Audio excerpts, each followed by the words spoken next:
যদি কোনো একজন আলিম যদি এই ধরনের সৃষ্টি হয়ে যায় নিজের খরচে, তাহলে অকল বাঁচিয়া। আর যদি নিজের খরচে কেউ এই ধরনের সৃষ্টি হইতে পারে না, তাহলে হকলে মিলিয়া চান্দা দিয়েও এলাকার এমন আলিম পয়দা করার দরকার। হকলে চান্দা দিয়া এই মানুষটারে যোগ্য বানাইয়া, এই না পড়তে পড়তে পড়িয়া গভীর হইতে পারছে না, পাঠাও, আরো দূরই পাঠাও, পাকিস্তান পাঠাও, দেওবন্দ পাঠাও, বড় বড় ইসলামী মরাঠিদের মধ্যে পাঠাইয়া গভীর জ্ঞান লইয়া দেশ হয়ে গুরুকে। এটা খরচের অভাবে পারল না, সারা চান্দা দিয়া এই মানুষকে চান্দা দিয়া আপনি ভরাইয়া এই ধরনের উচ্চ জ্ঞানী বানাইয়া দেওয়া, এটা এলাকা ভিত্তিক কিছু মানুষকে বানাইয়া তোলা, এটা খরচ। এটার নাম খরচ দেখতে পায়। যদি কিছু মানুষ এই ধরনের ইলিম হাসিল করি নাই, তাহলে বাকি গেলার জিম্মাদারি আদায় হয়ে যাব গিয়া। আর যদি কিছু মানুষই, যদি একজন মানুষ যদি এলাকা ভিত্তিক পাওয়া যায় না, তাহলে সারা এলাকাওয়ালা গুণাগার। তাহলে গভীর জ্ঞানের দরকার আছে না দরকার নাই? দুনিয়ার মধ্যে চলতে গেলে কত সমস্যার সম্মুখীন দিব। ইসলামের উপরে কত ধরনের হামলা চলবো। যে কোনো হামলা আসুক না কেন, সকল হামলার সমাধান দেওয়ালা একগুলো আলিম সৃষ্টি হওয়ার দরকার নাই। কোন সময় দেখা দিব এখানের মধ্যে কাদিয়ানি ফিতনা দেখা দিব। কাদিয়ানি ফিতনার মুখোশ উন্মোচন করার জন্য একগুলো আলিমের দরকার আছে। কোন সময় দেখা দিয়ে দিব সলাফি ফিতনা দেখা দিব, সলাফিদের ফিতনার মুখোশ উন্মোচন করার প্রয়োজন আছে। কোন সময় দেখা দিব বেদাতি ফিতনা দেখা দিব, বেদাতিদের মুখোশ উন্মোচন করেওয়ালা এই ধরনের যোগ্য আলিম পয়দা করার দরকার। কোন সময় দেখা দিব মওদুদি ফিতনা দেখা দিব, সেই মওদুদি ফিতনার মুখোশ উন্মোচন করা এই ধরনের কোন আলিম, এই ধরনের কিছু আলিম সৃষ্টি দরকার। তারা যে কোনো ফিতনা নিয়া, যে কোনো ব্যক্তি ইসলামের মধ্যে ফিতনা সৃষ্টি করো, তার ফিতনারে খণ্ডন করিয়া ইসলামকে তার আসল চেহারা হেফাজত করার ক্ষমতা রাখে। এক সময় এই কারণে গভীর জ্ঞানের কিছু মরকজ হওয়ার দরকার। উপমহাদেশের মধ্যে আল্লাহ পাকের মেহেরবানিতে এক মদরসা খাই হয়েছে। সেই মদরসার নাম দারুল উলুম দেওবন্দ। দারুল উলুম দেওবন্দ এমন একটা মদরসা, যে মদরসা কোন জায়গা বন্ধ যখন বানাইবার সময়, ভিত্তি স্থাপন করার সময় যখন জীবন দেখা দিছে, এটা কোন জায়গার ভিতরে ভিত্তি স্থাপন করা যায়, ওই সময় দেখা গেল পানির মধ্যে থেকে একদল হযরতে বুজুর্গে আল্লাহ নবী করিম সাল্লাল্লাহু আলাইহি ওয়াসাল্লাম আল্লাহ স্বপ্নে যুগে আলাইয়া নবী করিম সাল্লাল্লাহু আলাইহি ওয়াসাল্লাম লাঠি মোবারক দিয়া ওলা চিহ্ন দিয়া দিছে। আর ও অনবর বানাইলা। সুবহানাল্লাহ। সকালবেলা ঘুম থেকে উঠিয়া দেখো যেন লাঠি দিয়া চিহ্ন দিছিল, এই লাঠির পুরা চিহ্ন দেখা যায়। এই লাঠির চিহ্ন ভারতবর্ষ যে সময় শিরিক বেদাতে নিমজ্জিত, সারা মুসলমানের আকীদা বিশ্বাস সারা শিরিক বেদাত ওয়ালা হয়ে গেছে, সারা ভারতবর্ষ শিরিক বেদাতের মধ্যে ঢুকাই গেছে। সেই সময় এই ভারতবর্ষের মধ্যে সহি ইসলাম জিন্দা করতে সময় একটা বরকত, একটা ঘাটির দরকার আছে। সঠিক ইসলামে দুনিয়ার মানুষের চিনাইবার জন্য একটা ঘাটির দরকার আছে। সেই ঘাটিটা, এই ঘাটিটা কোন জায়গা পড়ত, সেই জায়গাটা নবী করিম সাল্লাল্লাহু আলাইহি ওয়াসাল্লাম আলা ওয়াজহিল মুআজিজা হিসাবে নবী করিম সাল্লাল্লাহু আলাইহি যুগে এটা নবীর মুআজিজা। নবীর ইন্তেকালের পরেও নবীর মুআজিজা আছে। নবী দুনিয়া থেকে গেছেন গিয়া, কিন্তু নবী গেলে গিয়েও নবী জিন্দা আছে। কবরের মধ্যে নবী জিতানি না জিতা না, আমরা নবী মরি গেছেন হই না, নবী কবরের মধ্যে, কবরের মধ্যে জিন্দা হায়াতুন নবী। আল্লাহ তাআলা নবী করিম সাল্লাল্লাহু আলাইহি ওয়াসাল্লামের ওই জায়গার মধ্যে নবীর লাঠি হটাইয়া লাঠি দিয়ে জিন্দা হইয়া দেখাইছে।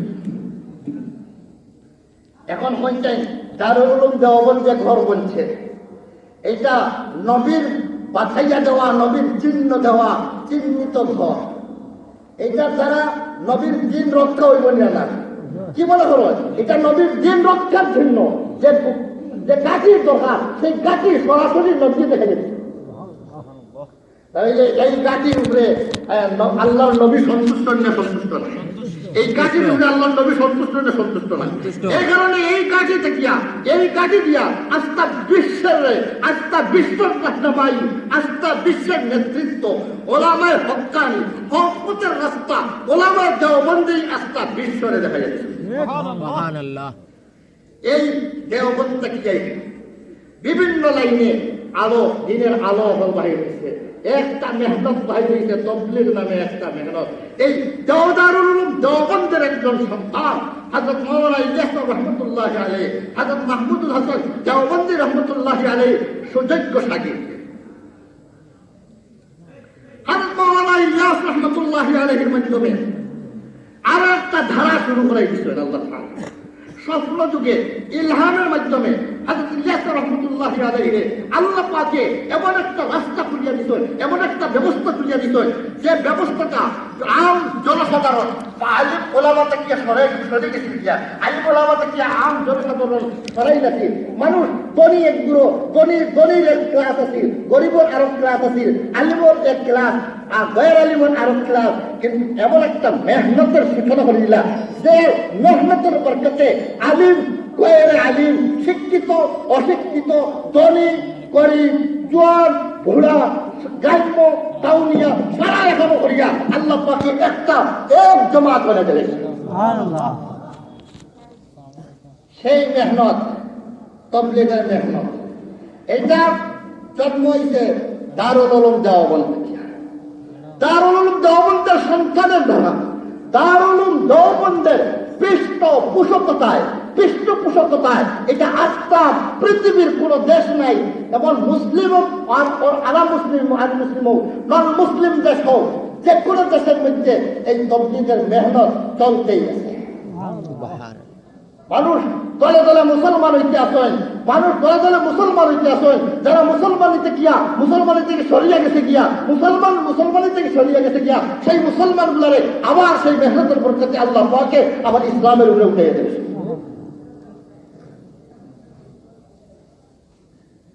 আপনারা দেখুন নেন যে মানুষ তবলিগ গেলে কিলা সুন্দর হয়, কিলা সুন্দর হয়।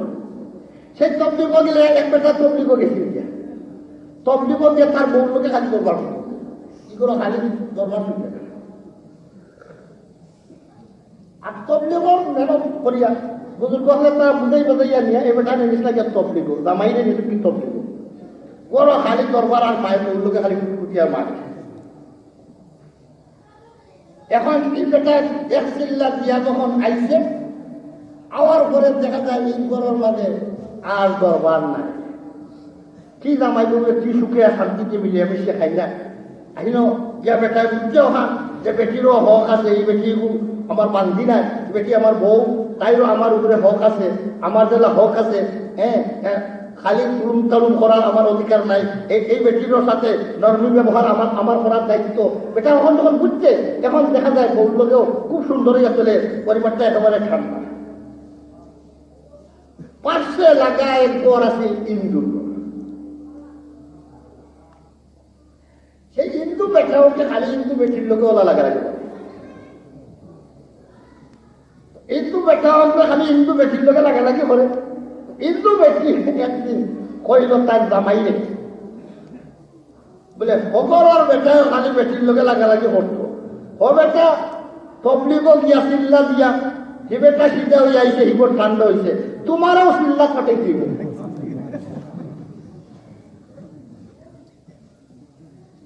বেটিয়ে বুঝছে চিল্লাত গেলে ওরা ঠান্ডা হয়ে যায়, ওরা ঠিক হয়ে যায়, তাহলে তোমারও চিল্লাত কাটে যায়, ওর আমার ঠান্ডা করতে হইব।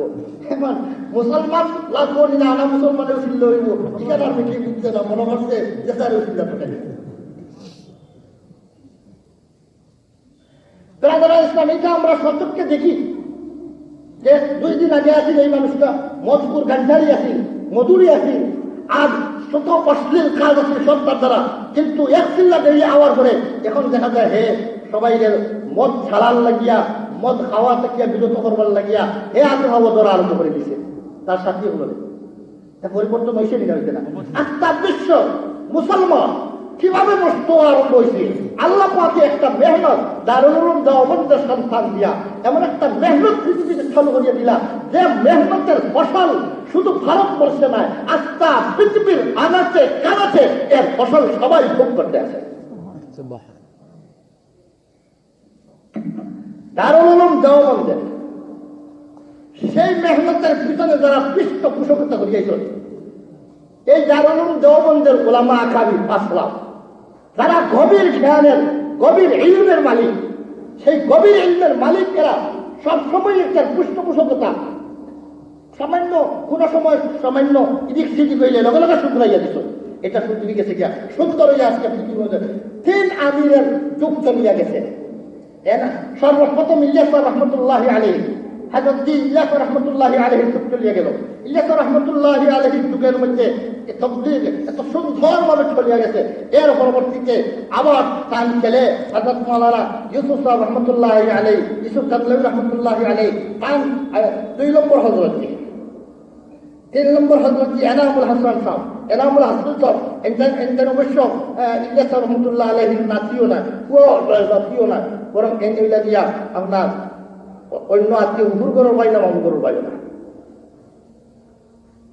এখন এইভাবে সুন্দরভাবে চলিয়া গেছে। হযরত এই 3 নম্বর হযরত এনামুল হাসান সাহেবের ইন্তেকালের আগে যখন দেখছেন তবলিগের মেহনত বিরাট হয়ে গেছে গিয়া, সারা বিশ্বে ছড়িয়ে গেছে গিয়া, তখন তাই কইলা এত বড় মেহনত করে লাগিয়া একজনে এটা সালানি মশকিলে একজনের পরামর্শ, এ কারণে এটা লাগে একটা সুরা কমিটি গঠন করা দরকার। সুরা 10 জন দিয়ে একটা সুরা কমিটি গঠন করিয়ে দিয়ে, এই 10 জনের সুরার মাধ্যমে আস্থা পৃথিবীর বিশ্ব তবলিগ এটা 10 জনের সুরার মাধ্যমে চলছে। কিন্তু 10 জন থেকে ধীরে ধীরে ধীরে ধীরে একজন একজন হইয়া মরিয়া কমতে কমতে কমতে শেষ পর্যন্ত যে সময় দিল্লির মরকজের মধ্যে, নেজামুদ্দিনের মরকজের মধ্যে মশওয়ারার সদস্য মাস্টার গিয়া একমাত্র রয়েছেন মাওলানা সাহাদ সাহেব। তখন তো সুরাজ কমিটির সদস্য নাই, আর তখন সুরাজ বানানি দরকার। এখন সাহাদ সাহেব উঠিয়া হইলা, আমি সুরাজ প্রয়োজন নাই, আমির তো ময়হি আমির হোক,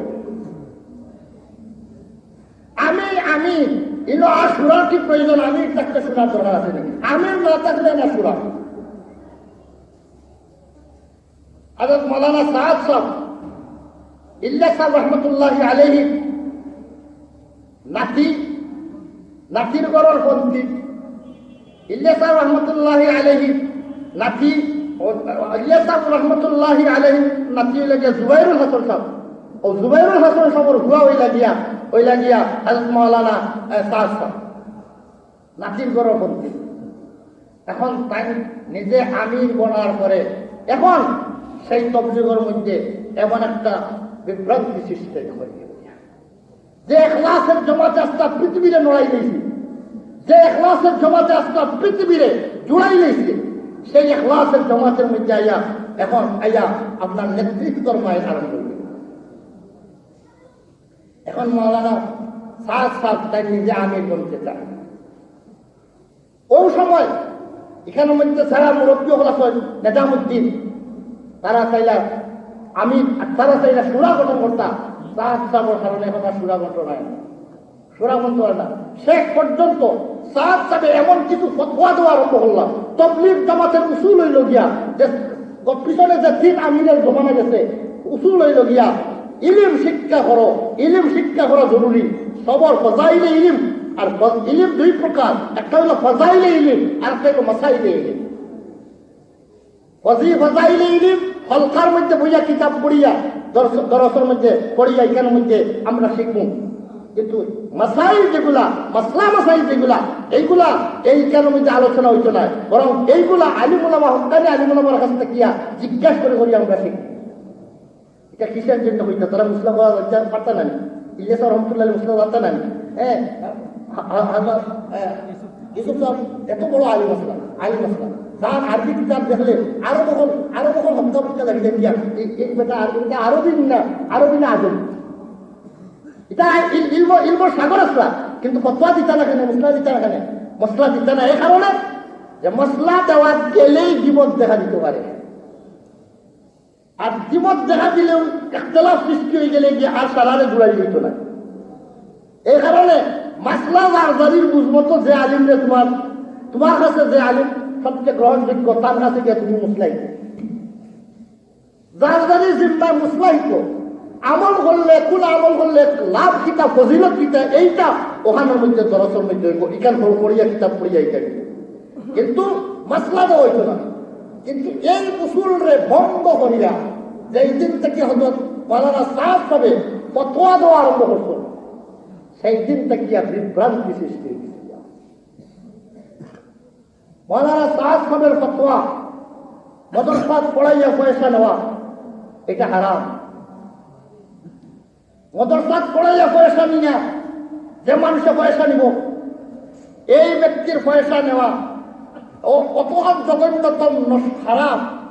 যে জিনা করিয়া বেশা বেটিয়ে বেশামি কাম করিয়া জিনা করিয়া যে পয়সা নে এর চেয়েও বেশি জঘন্যতম দোষ হইল গিয়া মাদ্রাসা পড়াইয়া পয়সা বেশা বেটিয়ে মাদ্রাসা পড়াইয়া পয়সা নিয়া যারা নিবা এরার আগে বেশা বেটিয়ে বেশাগিরি করিয়া যে পয়সা অর্জন করছে হবে কি মাদ্রাসা পড়াইয়া পয়সা নেওয়া ইলমে দিন পড়াইয়া পয়সা নেওয়ার আগে বেহেশত লাগবে। এখন এই ফতোয়া দিয়া আস্থা বিশ্বের কোন আলিমরে বাকি দিয়েছে সারা ওলামায়ের ধ্বংস করে দিয়েছে। ওলামায়ে কেরামের উপরে যত সময় পর্যন্ত পাবলিকের সাধারণ মানুষের আস্থা তা হইছে না তত সময় পর্যন্ত পাবলিকের দিন রক্ষা হইত না, ইসলাম রক্ষা হইত না। পাবলিকের দিন এবং ইসলাম হেফাজত থাকার তার মজার হইল ওলামায়ে কেরামের উপরে আস্থা থাকবে।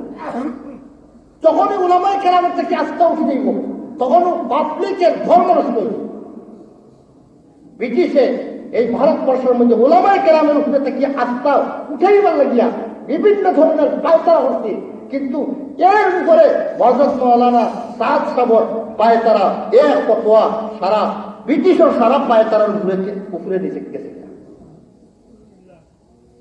এখন সারা ওলামার উপরে অনাস্থা আছে। এখন হোকা এই সময়ে দারুল উলুম দেওবন্দের হস্তক্ষেপের দরকার আছে না দরকার না? দারুল উলুম দেওবন্দ বঞ্চিত কিতাব লাগে এই ভারতবর্ষে আস্থা দুনিয়ার মুসলমানের ইমানের হেফাজতের জন্য একটা কাকি বলছি। এখন এই জায়গার হস্তক্ষেপের দরকার আছে না দরকার নাই? যখন এখন বিকাশ দেখা দিয়েছে কমপ্লিটের মধ্যে এটা দিনই খেদমতের মধ্যে যখন বিকাশ দেখা দিয়েছে তখন হস্তক্ষেপের দরকার করছে। তার কারণে এখন উলামায়ে দেওবন্দে দারুল দেওবন্দে বড় বড় মুহাদ্দিসিন যখন মুফতি আন হন সম্মিলিত ভাবে ফতোয়া দিছেন সাত সাবের ভুলগুলারে ধরিয়ে দিয়া গলত ফতোয়াগুলা গলত সিদ্ধান্তগুলারে তরিয়ে দিয়া এটা সংশোধন করার লাগে তার হাতে উঠাইত এটা সংশোধন করো। কিন্তু সাত সাবর কাছ থেকে এগুলা সংশোধনী পাওয়া গেছে না। সংশোধন না হওয়ার কারণে বারবার দারুল উলুম দেওবন্দ থেকে এই ধরনের ফতোয়া আইতে আছে যে মাওলানা সাদ সাবরের সাথে সম্পর্ক স্থাপন রাখা এটা জায়েজ না। মাওলানা সাদ সাহেবের সাথে মুসলমানের সম্পর্ক ছিন্ন করার কথা অথবা কারণ যে গলত জ্ঞান ধারণা সেই ধারণার মধ্যে মানুষ পড়িয়া সেও গলত রাস্তার মধ্যে গলত রাস্তা অবলম্বন করা হইব। এখন হচ্ছেন আমরা দারুল উলুম দেওবন্দর উপরে আমরা সারা জীবন আস্থা আসিল না শুধু আমরা না সারা ভারতবর্ষের মুসলমান অর্থাৎ ভারতবর্ষ হইতে সময় উপমহাদেশ অর্থাৎ চাইলে এইটার নাম পাকিস্তান হোক, চাইলে এইটার নাম বাংলাদেশ হোক, চাইলে এইটার নাম আফগানিস্তান হোক, চাইলে এইটার নাম ইন্ডিয়া হোক, সারা মুসলমানের আস্থা ওলামায়ে দেওবন্দের উপরে, দারুল উলুম দেওবন্দের উপরে। তাই দারুল উলুম দেওবন্দের ফতোয়ার উপরে পিছনে যেভাবে আস্থা আছে এখনো আস্থা থাকার দরকার না। এক পুরো মানুষ এখন সাদ সাহেবের অধিক আশিক বনিয়া অধিক মহব্বতের মধ্যে পড়িয়া দারুল উলুম দেওবন্দের ফতোয়ারে ডিঙ্গাইয়া সাদ সাহেবের লেঞ্জ ধরিয়া এটা সাদ সাহেবের গ্রুপ বড় হতে আছে। এখন ওকে চাই আমরা এই দেশের মধ্যে তবলিগ থাকতো, ওলামায়ে দেওবন্দে চাই তবলিগ থাকতো, তবলিগের দ্বারা যে ফায়দা হয়েছে ইসলামে এই ফায়দা এটা কেমন করতে থাকতো। কিন্তু ইসলামের সেই ফায়দাটা ওলামায়ে হক্কানির পরামর্শে করবো, ওলামায়ে হক্কানির পরামর্শ ছাড়িয়া যদি তবলিগ করে, তাহলে এই তবলিগে গুমরাহিয়তের মধ্যে, এই তবলিগের মধ্যেই মানুষ গুমরাহ হয়ে যাবে। তবলিগের মাধ্যমে মানুষ হেদায়েত করার লাগি তবলিগও গেল, কিন্তু ওলামায়ে কেরামের পরামর্শ যদি এরা গ্রহণ করে না, তাহলে এই তবলিগ করে করে আছে গুমরাহ। যারা সলভি, বর্তমানে যারা আহলে হাদিস, যারা বেশি হাদিস জানে হয়, এরা এরা এরা যেভাবে শয়তানের লাগাম লাগাইছে, শয়তানের লাগাম লাগাইয়া ইমাম আবু হানিফার অনুসরণ থাকিয়া সরাইয়া তারারে নিজে নিজে হাদিস বুঝিয়া হাদিস মানানোর কারণে এরা পথভ্রষ্ট হইছে। ওলা মৌলানা সাদ সাহেব নিজে নিজে হাদিস বুঝিলেন। সাদ সাহেব বলে হয় যে मैं হানফি नहीं हूं, मैं मोहम्मदी हूं। আমি হানফি না, আমি মোহাম্মদী। তাইলে এখন মোহাম্মদী না, এর অর্থ হইল কোনো মজহব মানি না, আবু হানিফার মজহব মানি না। বেরাদারান ইসলাম, এই যে মাদ্রাসাগুলা, এই মাদ্রাসাগুলা হইল দ্বীন রক্ষার কেন্দ্র। সারা বাংলাদেশের উলামায়ে কেরাম, সারা হিন্দুস্তানের উলামায়ে কেরাম ঐক্যমত সাদ সাহেবের বিরুদ্ধে। সাদ সাহেবের বাড়ির গেলার যে হল থেকে বড় মাদ্রাসা সাহারনপুর মাদ্রাসা, সেই খলিল আহমদ সাহারনপুর রহমতুল্লাহ আলাইহি সেই মাদ্রাসার প্রতিষ্ঠাতা আসলাম। সেই সাহারনপুর মাদ্রাসা এটা তার বাড়ির গেলার। ওই সাহারনপুর মাদ্রাসাওয়ালায়ও দারুল উলুম দেওবন্দের ফতোয়ার সাথে একমত। ভারতের সকল আলিম উলামা এক ফতোয়া, সারা বিশ্বের আলিম উলামার এক ফতোয়া। কিন্তু এখন কিছু নামদারি কিছু মুলবি কমিলিওয়ালা সার সাবর লোক হইয়া আপনার ঘোরাঘুরি করিয়া এখন কেন্দ্র, বাংলাদেশের কেন্দ্র হইল গিয়া, বাংলাদেশের কেন্দ্র হইল তবলিগের কেন্দ্র হইল কি কাকরাই মসজিদ হইল তবলিগের কেন্দ্র। এইটা আল্লাহর মসজিদ, এটা সাদ সাবর দখল নেওয়ার লাগি তারা বহুত চেষ্টা করছে। আল্লাহ হেফাজত করিয়া এইটারে ওলামায়ে দেওবন্দর অধীনে এটা রাখি। তাহলে বাংলাদেশের তবলিগ চলবো কাকরাইলের নেতৃত্বে। নেজামুদ্দিন যেসা ক্ষমতা, নেজামুদ্দিন যেসাই দখল হলো, নেজামুদ্দিনের আমার কি প্রয়োজন? আমার দরকার আমার বাংলাদেশ, আমার বাংলাদেশের কেন্দ্র হইল গিয়া কাকরাই। তাই কাকরাইলের নেতৃত্বে যে জমাত আমরা কাছে আইব তারারে আমরা সাদরে গ্রহণ করব। আর কাকরাইলের নেতৃত্ব ছাড়িয়া অন্য কোনো জমাত যদি আমরা কাছে আয়, তাহলে এরারে আসসালামু আলাইকুম হইয়া বিদায় দেবে। এইভাবেই তবলিগের সেই বিষয়টা এখন এটা হওয়ার বিষয় আসিল না, কিন্তু এটা এমন একটা ফিতনা আরম্ভ হয়েছে যে মারামারি আপনারা পত্রিকা করলে দেখবা, খবর লইলে দেখবা, ব্রাহ্মণ বাড়ির মধ্যে তবলিগের দুই জমাতে মারামারি করিয়া মাথা মারামারি করিয়া আপনার আহত নিহত হওয়ার বাটে জায়গায় জায়গায় মাইর আরম্ভ হয়েছে। এখন উলামায়ে হক্কানি মুখ খোলার দরকার করছে, তবলিগের কোন জমাত হোক আর কোন জমাত না হোক। এখন কোন তবলিগ দুই দল হয়ে গেছেন যখন, তাহলে তবলিগের কোন জমাত হোক আর কোন জমাত না হোক। তাহলে আমরা একথা জানাইয়ে দিতে চাই, এইটাকে জানাইয়ে দিতে চাই, ওলামায়ে দেওবন্দের পক্ষ থেকে আমি জানিয়ে দিতে চাই, তবলিগের যে জমাতটা হইল গিয়া আপনার ওলামা যেগুলো সাদ সাহেবের যে গ্রুপ, এইগুলো না হোক, এই গ্রুপ না হোক। আর সাদ সাহেবের ব্যতীত তারা মশওয়ারার মাধ্যমে যে জমাত চলতে আছে, আরেকটা সুরার মাধ্যমে চলতে আছে। ওই ভারতের মধ্যে আরেকটা সুরা গঠন করা হয়েছে, সুরার মাধ্যমে আহমদ লাফসা বগেরা এই সুরার সদস্য হল। সেই সুরার মাধ্যমে যে তবলিগটা চলতে আছে, সেই তবলিগ জমাত এটা হকের উপরে। ওলামায়ে হক্কানির নেতৃত্বে যে জমাত চলবো সেইটাই হকের উপরে, আর ওলামায়ে হক্কানির নেতৃত্ব ছাড়িয়ে যে জমাত চলবো সেইটাই গুমরাহ। এ কারণে আমরা তবলিগ করব, তবলিগের সময় দিব, কিন্তু ওলামায়ে হক্কানির নেতৃত্ব মানি না। ওলামায়ে নেতৃত্ব যা চাইলে না আপনারা আমেরিকা, কিন্তু যে সময় দরবার লাগবে ওই সময় বিচার দিয়ে দিবা, বিচার করতে গেলে তো দরকার লাগবে। ওলামায়ে হক্কানি তখন বিচার করে দিবা, ওলামায়ে হক্কানি রায় একটা দিবা। আহমদ শহীদ সাহেব রহমতুল্লাহ আলী ওজাহাতি জুল করিয়া যাহার মধ্যে ওজাহাতি জুল করিয়া কুশলা দিয়া দিত যে কাকরাইলের নেতৃত্বে ওলামায়ে দেওবন্দের নেতৃত্বে এই দেশের তবলিগ চলবে।